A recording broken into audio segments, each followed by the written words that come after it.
giving birth to Henry VIII's first son. On the first day of January 1511, a moment of great celebration echoed throughout England as Queen Katherine of Aragon gave birth to a son, Henry, Duke of Cornwall. King Henry VIII, still early in his reign, had longed for a male heir to secure the Tudor dynasty. The birth of this infant prince, known affectionately as Little Prince Hal, was not only a personal joy for the royal couple, but also a monumental event for the entire nation. Citizens and courtiers alike welcomed the young prince with jubilation, as fires burned in the streets of London, barrels of wine were shared freely, and processions offered thanks to God for his arrival. Despite the revelry surrounding his birth, this sense of hope would be tragically brief. The young Duke of Cornwall lived for just 52 days, leaving behind a tale both jubilant and mournful. Through historical newspapers, we can reconstruct the events of his birth, christening, and early death, along with the bittersweet impact of this short-lived hope on the royal family and the kingdom. From the time of their marriage, King Henry VIII and Queen Catherine had faced enormous pressure to produce a son. An heir was seen as an essential to continue the Tudor line, securing political stability for England and reinforcing the legitimacy of Henry's reign. In early 1510, Catherine conceived, bringing a renewed sense of optimism to the couple, whose early attempts to produce an heir had been met with heartbreak. As the pregnancy progressed, court life began to centre around the Queen's well-being, with the palace carefully arranged to ensure her comfort and safety. As Christmas of 1510 approached, Catherine withdrew to her confinement at Richmond Palace, where she would remain until birth.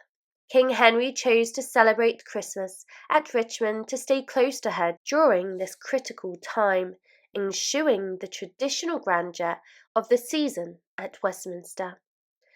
The newspaper describes the king's devotion, noting that he spent the season in relative quiet, his mind focused on the impending birth that could secure England's future. On January 1st, 1511, Queen Catherine gave birth to a healthy son, a child who held the promise of a stable succession. News of the prince's birth spread rapidly through the capital, and the response was immediate and enthusiastic.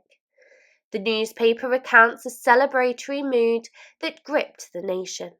Bonfires were lit in streets, barrels of wine were distributed freely, and processions filled with citizens offering thanks for the prince's arrival were held across London.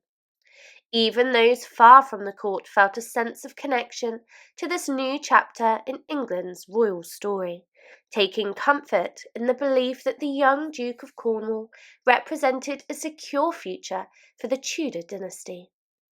The court began making arrangements for a grand christening ceremony scheduled for the 5th of January, just a few days after the prince's birth. This short delay suggests a sense of confidence in the infant prince's health, allowing time for preparations to match the magnitude of the occasion. The newspaper highlights the excitement among the nobility and clergy who would be part of the ceremony, their roles as godparents and guests adding prestige to the event. Prince Henry's godparents were carefully chosen to represent both powerful local and foreign alliances. William Warham, the Archbishop of Canterbury, and Thomas Howard, Earl of Surrey, served as English godfathers, while Catherine of York, Countess of Devon, was selected as godmother. Catherine of York's connection as the daughter of Edward IV underscored the union of old and new lines within England. It is to be noted that at this time the Queen was great with child, and shortly after this she take her chamber at Richmond, and on New Year's Day, the first day of January, the Queen was delivered of a prince to great gladness of the realm, for the honour of whom fires were made and divers vessels of wine, set for such as would have take in certain streets in London, and general processions thereupon to Lord God. When January the 5th arrived, Richmond Palace was adorned in grand displays of Tudor splendour for Prince Henry's christening. The ceremony itself became a symbol of England's national pride and international alliances. Letters and papers detail the intricate preparations that were made for the event. A 24-foot wide pathway lined with rushes stretched from Richmond Palace to the nearby church, carefully lined with barriers and hung with rich tapestries.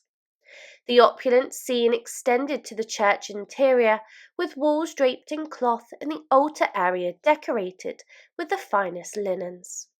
The magnificence of this path illustrated both the royal family's affection for their son and the elevated status of his birth. The choice of godparents reflected not only the importance of the child's role as an heir, but also the strategic alliances that the Tudors aimed to foster.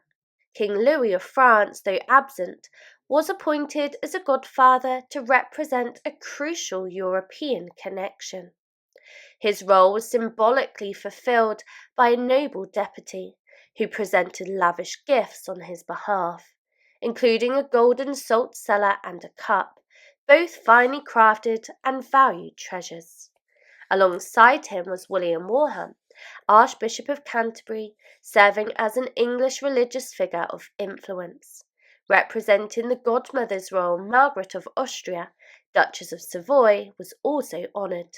A powerful noble and political figure in her own right, Margaret's role at the ceremony emphasised the strong alliance between England and the Habsburgs. As the days passed, it seemed that Prince Henry would thrive, fulfilling the hopes his birth had inspired. But just 52 days later, on the 22nd of February 1511, the prince died unexpectedly. His passing on the eve of St. Matthias' feast day struck the royal family and the country with profound sorrow. Queen Katherine, whose pride and love for her child had been evident since his birth, was devastated. The newspaper conveys the raw grief of the moment, capturing the sense of loss that permeated the royal court. Although the young King Henry VIII strove to maintain his composure, outwardly managing his grief with restraint, Catherine could not contain her despair. The newspaper suggests that Henry took special efforts to comfort her, likely recognising the impact that her sorrow would have on both her personal well-being and her position at court. Despite his private mourning, Henry ordered that the young prince be ceremoniously transported to Westminster Abbey, where he was interred with solemn dignity. Courtiers, servants, and clergy alike joined in mourning the young Duke of Cornwall, whose potential as England's future ruler would now remain unfulfilled. Prince Henry's death cast a shadow over the previously jubilant court, marking an end to the brief era of joy he had inspired. After this great joy came sorrowful taunts for the young prince, which was born upon New Year's Day last past, departed this world at Richmond, and from thence was carried to Westminster and buried. The king, like a wise prince, take the glorious chance, wondrous wisely, and made no great mourning outwardly, but the queen, like a natural woman, made much lamentation. The birth and death of Prince Henry, Duke of Cornwall, remain a poignant chapter in Tudor history. For Henry VIII and Katherine of Aragon, his brief life symbolised both the fulfilment and fragility of their dynastic hopes. In the months and years that followed, the couple continued to face pressure to produce a male heir. Yet Catherine would endure multiple miscarriages and stillbirths, each loss a painful echo of the bright promise that little Prince Hal had once embodied. In the chronicles of Tudor England, Prince Henry's life is remembered as a testament to both the joy and heartbreak of royal lineage. His brief time in the world left a mark on his parents and on the historical narrative of a family whose ambitions would shape an era, underscoring the vulnerability of even the most privileged lives. Through the newspapers and letters, we glimpse the lives of Henry and Catherine, not merely as monarchs, but as parents who loved, lost, and ultimately became symbols of a legacy that would define the Tudor dynasty. The tragic death of Henry VIII's first son. Henry, Duke of Cornwall, was born on the 1st of January 1511 and was the firstborn son of King Henry VIII of England and his first wife, Katherine of Aragon.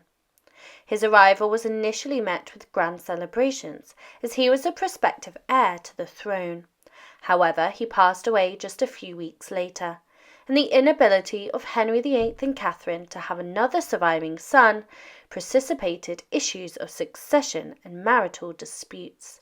These conflicts eventually strained the ties between the Church of England and the Roman Catholic Church, ultimately contributing to the onset of the English Reformation. Henry VIII is remembered in history as one of the most ruthless and brutal kings of England. He would do anything to get what he wanted, especially his desire for a male heir. This led him to execute his second wife, Anne Boleyn. However, Henry did have a son before all his marriage troubles started. His first marriage to Katherine of Aragon was initially happy, and Katherine gave birth to a son. If this son had lived, history might have been less brutal, and Henry might not have ended up marrying 6 times. Katherine was first married to Henry's brother Arthur, but she loved Henry, her second husband. Her early pregnancy went well, and following tradition she was confined to a room for the last part of her pregnancy, attended only by women who would help deliver the baby. Childbirth was very dangerous at the time, but Henry and Catherine's early marriage was fruitful and happy. In November 1510, while Catherine was pregnant, Henry VIII participated in a tournament, impressing her with his fitness and organising a grand event with music and dancing to entertain her. Before Christmas that year, Catherine attended Mass with her court and then hosted a lavish banquet. Soon after, she retired to her quarters for the childbirth confinement, during which no men, including Henry, were allowed in. Catherine's chambers were well prepared with beautiful tapestries and paintings to create a positive atmosphere. A font from Canterbury Cathedral was brought in case the baby needed a quick baptism, and on New Year's Day 1511, Catherine gave birth to a son, fulfilling Henry's great desire for a male heir who he hoped would succeed him and continue the Tudor dynasty. For many years to come, people hoped that Henry VIII's son would have many children and keep the Tudor family ruling England. But when the prince was born, London celebrated in a big way. There were bonfires and the mayor gave out free wine to everyone in the city. Next to the Tower of London, cannons fired to celebrate, and the midwife who delivered the baby received a large reward. Katherine of Aragon must have been very pleased with herself because she had successfully given the King of England a male heir. She watched her ladies wash and wrap the baby, who was then placed in a big cradle. Catherine rested in bed and welcomed guests, including her very happy husband, Henry VIII. About 30 to 40 days later, Catherine went back to her usual royal duties, and the baby was named Henry after his father and grandfather. They hoped that one day he would become King Henry IX. When Prince Henry was just 5 days old, he was baptized at the Church of the Observant Friars next to where he was born in Richmond Palace. Important people from the court and ambassadors watched the ceremony. The baby was named the Duke of Cornwall, and his godparents were the Archbishop of Canterbury, the Earl of Surrey, and the Earl and Countess of Devon. Celebrations spread across Europe, with the King of France sending gifts and ambassadors from Spain, where Catherine was originally from, bringing good wishes and congratulations. After her rest, Queen Catherine rejoined King Henry, and they went to Westminster Palace. Meanwhile, their son, Prince Henry, the Duke of Cornwall, stayed in the royal nursery under the care of his nurses, though his parents often visited him. King Henry then organised another tournament to celebrate his son's birth on the 12th of February 1511.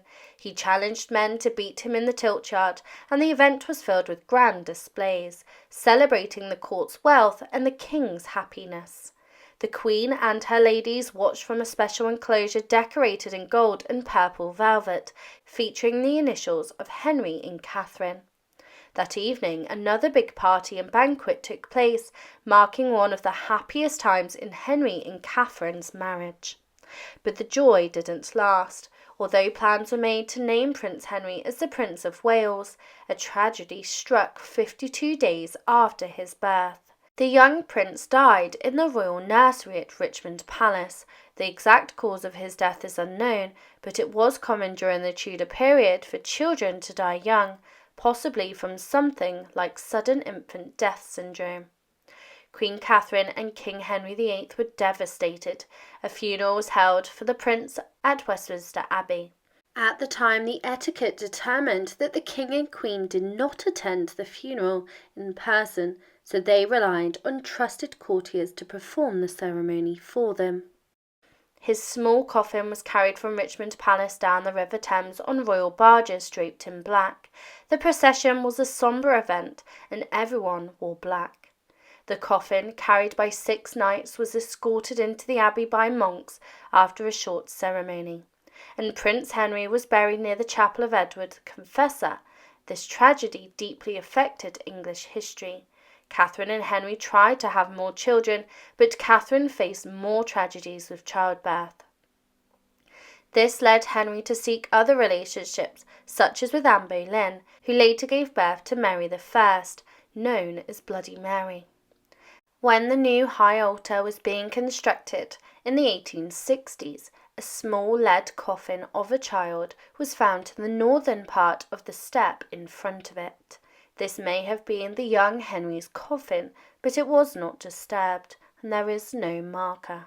Henry VIII's complex personal life would lead England through a time of executions, religious turmoil, and brutality.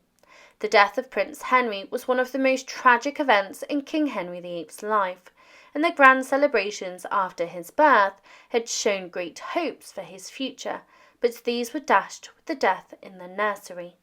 Thank you for watching. Please leave your comments below.